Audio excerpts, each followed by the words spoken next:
Hey everyone, welcome back to the Investing Meerkat, where we help you make smart financial decisions.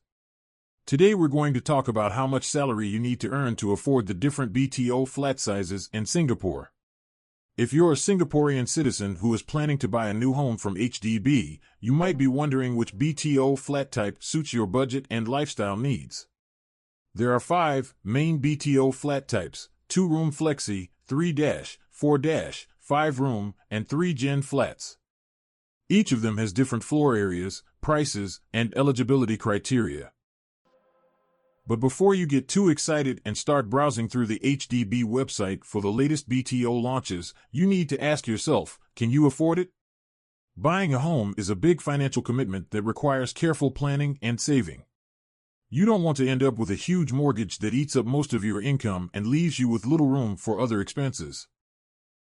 So how do you know if you can afford a BTO flat? Well, one way is to look at the income ceiling for each flat type. This is the maximum monthly household income that you can have to qualify for a BTO flat. For example, if you want to buy a 4-room flat in a non-mature estate, your income ceiling is $14,000. This means that if your combined monthly income with your spouse or co-applicants is more than $14,000, you are not eligible for a 4-room flat in a non-mature estate. But wait, there's more. The income ceiling is not the only factor that determines your affordability. You also need to consider the price of the flat, the amount of down payment you need to make, the loan amount and tenure you can get from HDB or banks, the interest rate you have to pay, and the monthly installment you have to fork out. Sounds complicated? Don't worry, we've got you covered. In this video, we're going to show you how much salary you need to earn, after government subsidies, to afford the different BTO flat sizes in Singapore. We'll also give you some tips on how to save up for your dream home and avoid overstretching yourself financially. Before we begin, please note that this video is for general information purposes only and does not constitute financial advice. The calculations and assumptions we use are based on the current datasets provided by the Housing and Development Board, HDB, via their official online portal. You should always do your own research and consult a professional before making any financial decisions. Alright, let's get started. As you may know, buying a BTO flat is not cheap. The prices vary depending on the location, size, and design of the flat.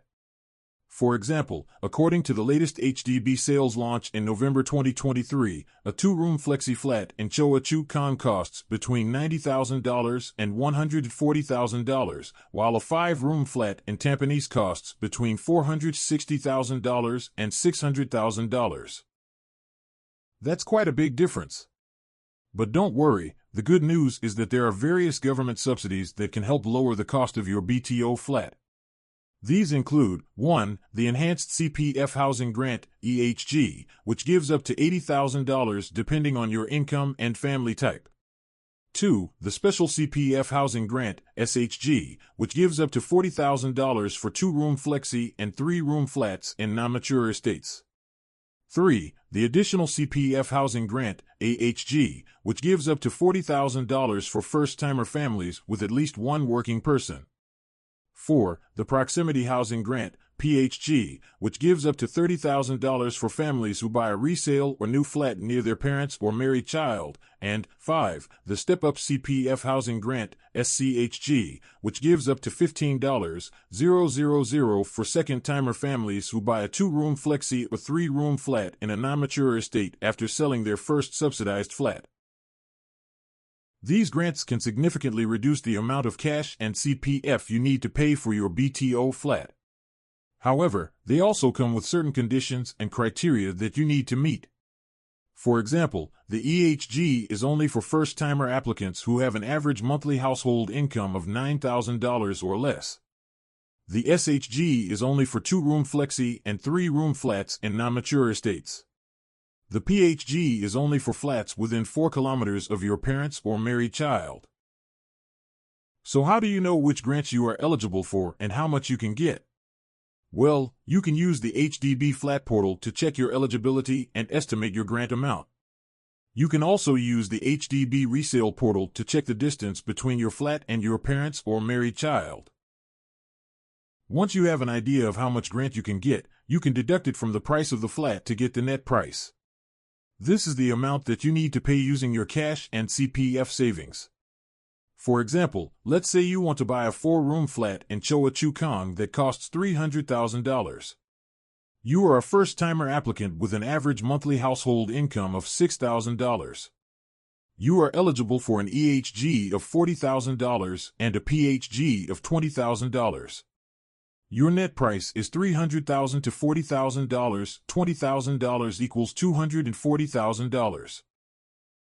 But wait, that's not all. You also need to pay a down payment for your BTO flat. This is usually 10% of the net price if you take up an HDB housing loan, or 25% of the net price if you take up a bank loan. You can use your CPF savings to pay for the down payment, but if you don't have enough CPF, you need to top up with cash. For example, let's say you take up an HDB housing loan for your 4-room flat in Choa. Your down payment is 10% of $240,000 equals $24,000. If you have enough CPF savings in your ordinary account, OA, you can use it to pay for the down payment.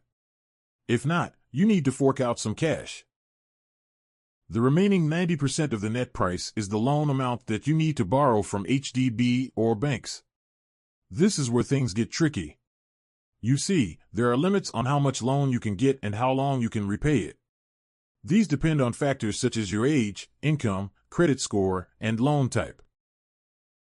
For HDB housing loans, the maximum loan amount is 90% of the net price or valuation, whichever is lower, and the maximum loan tenure is 25 years or until you reach 65 years old, whichever is earlier. The interest rate is currently 2.6% per annum. For bank loans, the maximum loan amount is 75% of the net price or valuation, whichever is lower, and the maximum loan tenure is 30 years or until you reach 65 years old, whichever is earlier. The interest rate varies depending on the bank and market conditions. To find out how much loan you can get and how long you can repay it, you can use the HDB Loan Eligibility (HLE) letter for HDB housing loans or the Approval in Principle (AIP) letter for bank loans. These letters will tell you your loan amount, tenure, interest rate, and monthly installment. The monthly installment is the amount that you need to pay every month using your cash and CPF savings until you clear your loan. This is where your salary comes into play. You see, there is a rule that limits how much of your income you can use to pay for your monthly installment. This rule is called the Mortgage Servicing Ratio, MSR. The MSR states that your monthly installment cannot exceed 30% of your gross monthly income. This means that if your gross monthly income is $6,000, your monthly installment cannot be more than $1,800. This is to ensure that you have enough money left for other expenses and savings. So how do you know if your monthly installment is within the MSR limit? Well, you can use the HDB Flat Portal to estimate your monthly installment based on your loan amount, tenure, and interest rate. You can also use online calculators to do the same. Once you have your monthly installment, you can compare it with 30% of your gross monthly income. If it is less than or equal to 30%, congratulations. You can afford the BTO flat. If it is more than 30%, sorry. You need to either increase your income or lower your loan amount. For example, let's say you take up an HDB housing loan of $216,000 for your 4-room flat in Choa. Your loan tenure is 25 years and your interest rate is 2.6% per annum. Your monthly installment is about $980. If your gross monthly income is $6,000, your MSR is about 16%. This means that you can afford the BTO flat. But what if your gross monthly income is $4,000? Your MSR is about 25%.